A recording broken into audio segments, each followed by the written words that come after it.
Start. Chhattisgarh के मुख्यमंत्री भूपेश बघेल ने कुछ समय पहले घोषणा की थी कि यदि माओवादी हथियार डालते हैं और भारत के संविधान में अपना विश्वास व्यक्त करते हैं तो राज्य सरकार उनके साथ शांति वार्ता के लिए तैयार है। भाकपा माओवादी की Dandakaranya special zonal committee DKSZC ने अपने प्रवक्ता छद्म नाम विकल्प के माध्यम से जवाब देते हुए कहा कि मुख्यमंत्री को शांति वार्ता के लिए अनुकूल माहौल बनाने के लिए माओवादियों की शर्तों पर उनका रुख स्पष्ट करना चाहिए।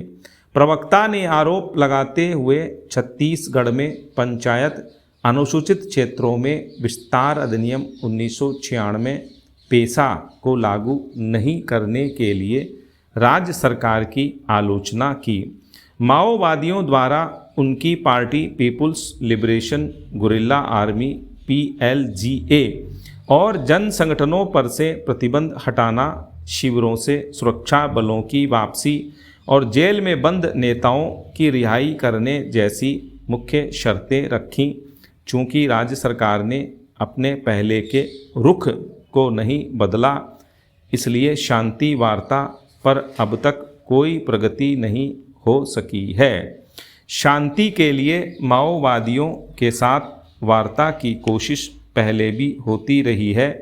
वर्ष 2010 में भारत के तत्कालीन गृह मंत्री P चिदम्बरम ने माओवादियों से बातचीत करने की कोशिश की थी।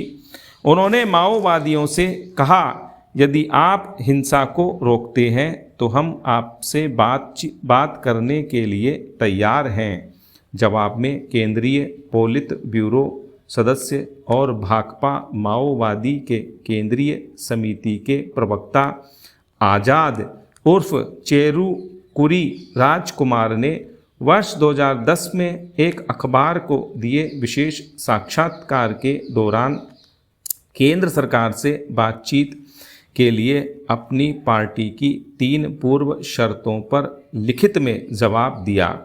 स्वामी अग्निवेश ने भारत सरकार और माओवादियों के बीच शांति वार्ता के लिए पहल की और आज़ाद को चिदम्बरम का स्वामी अग्निवेश को 11 मई 2010 का संबोधित पत्र अग्रेषित किया, जिसमें बातचीत शुरू करने के लिए विशेष रूप से माओवादियों द्वारा 72 घंटे तक कोई हिंसा नहीं करने का वादा करने का उल्लेख किया गया था। आज़ाद ने 31 मई 2010 को स्वामी अग्निवेश को जवाब दिया और पहले से ही सार्वजनिक पार्टी के रुख को दोहरा दिया।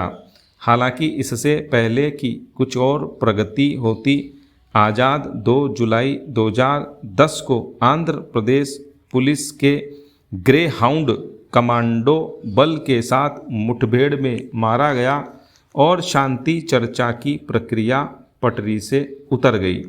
वर्ष 2004 में आंध्र प्रदेश विधानसभा चुनाव अभियान के दौरान कांग्रेस पार्टी ने सत्ता में आने पर माओवादियों के साथ शांति प्रक्रिया को पुनर्जीवित करने का वादा किया। वार्ता के लिए अनुकूल माहौल बनाने के लिए राज्य सरकार ने मई 2004 में पार्टी पर से प्रतिबंध हटा दिया।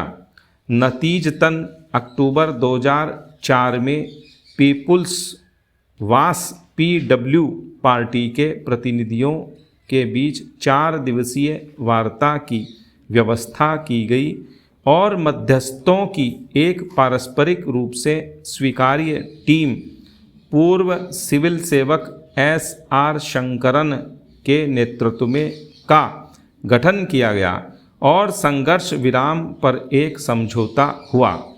बाद में आंध्र प्रदेश मुख्यमंत्री ने घोषणा की कि जब तक माओवादी हथियार डालने को राजी न हो जाएं, उनके साथ कोई बातचीत नहीं होगी। गृह मंत्री ने आरोप लगाया कि नक्सली सभाओं और उनके स्मारकों के निर्माण के लिए चंदा वसूल रहे थे।